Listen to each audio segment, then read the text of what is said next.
Tous de DDO. Attention pour le décompte final. 9, 8, 7, 6, 5, 4, 3, 2, 1. C'est la troisième année que je mène ce projet des Olympiades de physique au sein du lycée. Avant, ça n'existait pas.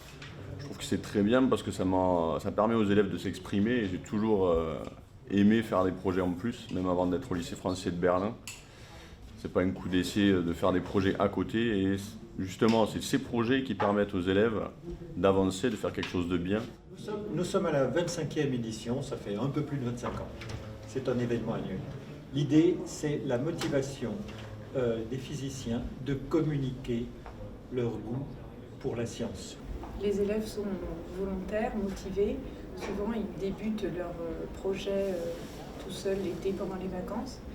Donc, ça se fait naturellement. Non seulement il y a un grand oral, mais il y a de la recherche, il y a de l'élaboration, il y a de la manipulation, de l'expérimentation.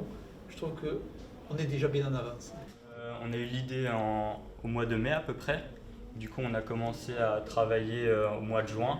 Dans la façon de répondre à la question, on pouvait partir sur différentes pistes et voir si ça aboutissait ou si ça ouvrait même d'autres pistes. Quand on cherche, on a aussi toujours de nouvelles questions qu'on se pose. C'est plus un cours magistral où le professeur va nous donner des réponses. Et ici, c'est plutôt donc à nous de venir avec des questions et de chercher. Et j'ai trouvé cet exposé tout à fait remarquable.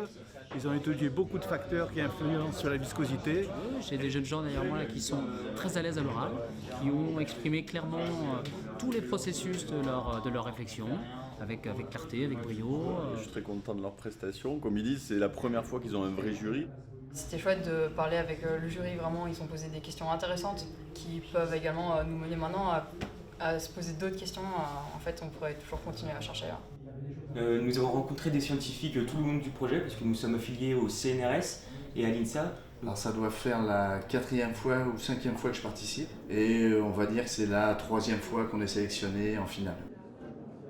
Le but un peu aussi de ce projet, c'est d'avoir des rapports un peu différents entre les élèves et les enseignants. On a un contact beaucoup plus direct et on est assez souvent mis aussi sur un pied d'égalité, dans le sens où on n'a pas plus de solutions qu'eux et qu'on réfléchit tous aux problèmes en même temps. Et donc ça, c'est intéressant pour les élèves et pour nous aussi. Oui, pour nous deux, donc c'était la première participation aux Olympiades et franchement, on s'en sort très bien. Dès que c'est les questions, c'est tout de suite, on est naturel, en fait, on a juste à répondre, c'est plus un exposé, c'est juste un dialogue, donc là-dessus, c'était super. Je m'appelle Zoé Durieux. Moi, je m'appelle Arthur Pecker, donc nous venons tous les deux du lycée Colbert à Tourcoing. Le passage à l'oral, c'est très dur au début.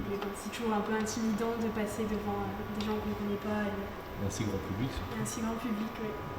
Ce qui nous a plu, c'est le côté, on va dire, un peu ludique de ce qu'on fait. Mettre en lévitation, ça a toujours été un rêve d'enfant, ça fait un peu magique. Réussir aux Olympiades, c'est un grand pas parce que déjà pour nous, c'est une fierté. Moi, au contraire, les sciences, ça m'a toujours passionné, et notamment la physique-chimie, et plus tard, moi, ce serait plutôt m'orienter dans le domaine de la chimie.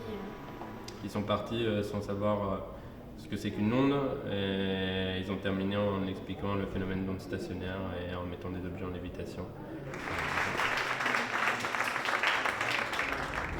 4, 3, 2, 1, top. Allumage Vulcain.